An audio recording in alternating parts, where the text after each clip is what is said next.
The wind over the Mongolian steppe is eternal. It howls across endless plains of grass, sweeping over the bones of forgotten warriors, whispering names long lost to history. But among those whispers, one name still echoes louder than any other. Temüjin, the boy who became Genghis Khan, the man who would forge the largest empire the world had ever seen, not from wealth, not from inheritance, but from the sheer will to rise above everything meant to destroy him. He was born in 1162, near the cold waters of the Onon River, a place where survival wasn't a right, it was a battle. His tribe, the Temüjin, were nomads, herders, hunters, warriors. Life was simple, but it was cruel. From the moment he could walk, Temüjin learned to ride. From the moment he could speak, he learned to listen to the wind, the horses, and the silence of the steppes. His father, Yesugei, was a respected tribal leader, but in a world ruled by rival clans, respect was fragile.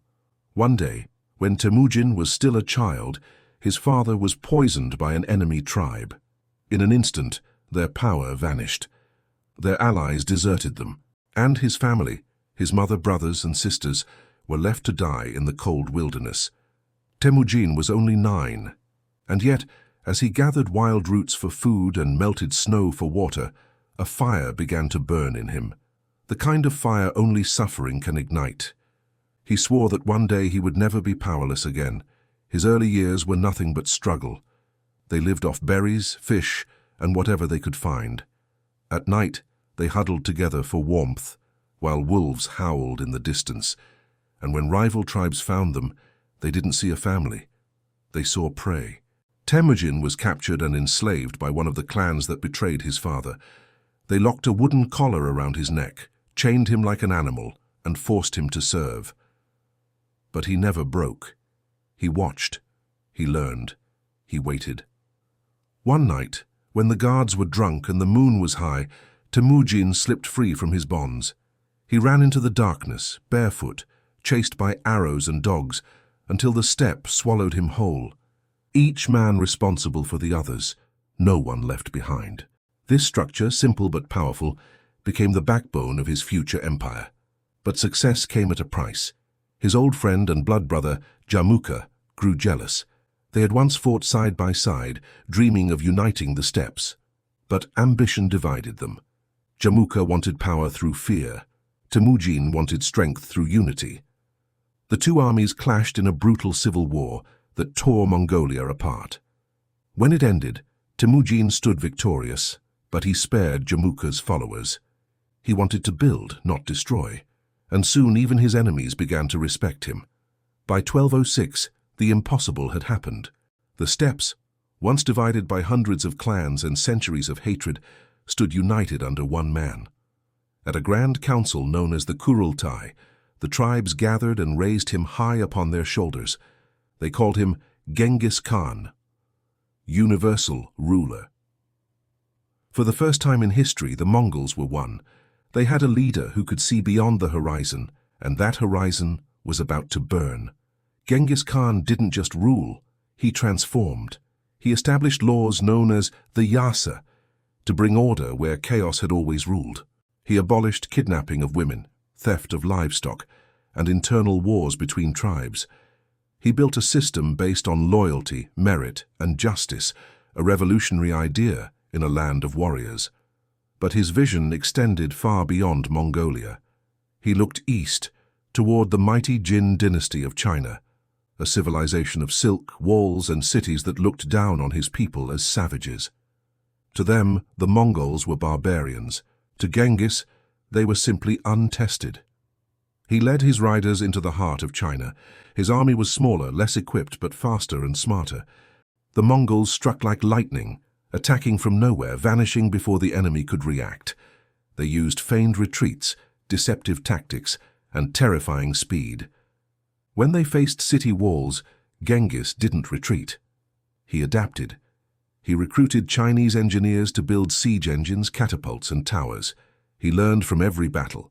He turned knowledge into power. Within years, entire kingdoms fell before him. Cities surrendered at the sound of his name. He was no longer just a steppe warlord. He was a force of nature. But Genghis's ambition didn't stop at China. He turned west, towards Central Asia, Persia, and beyond. There, the Khwarezm Empire ruled, vast and wealthy, stretching across what is now Iran, Uzbekistan, and Turkmenistan. At first, Genghis sought peace.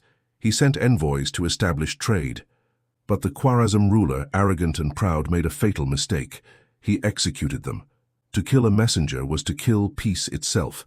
Genghis Khan's rage was absolute. He unleashed his armies across Central Asia with precision and fury.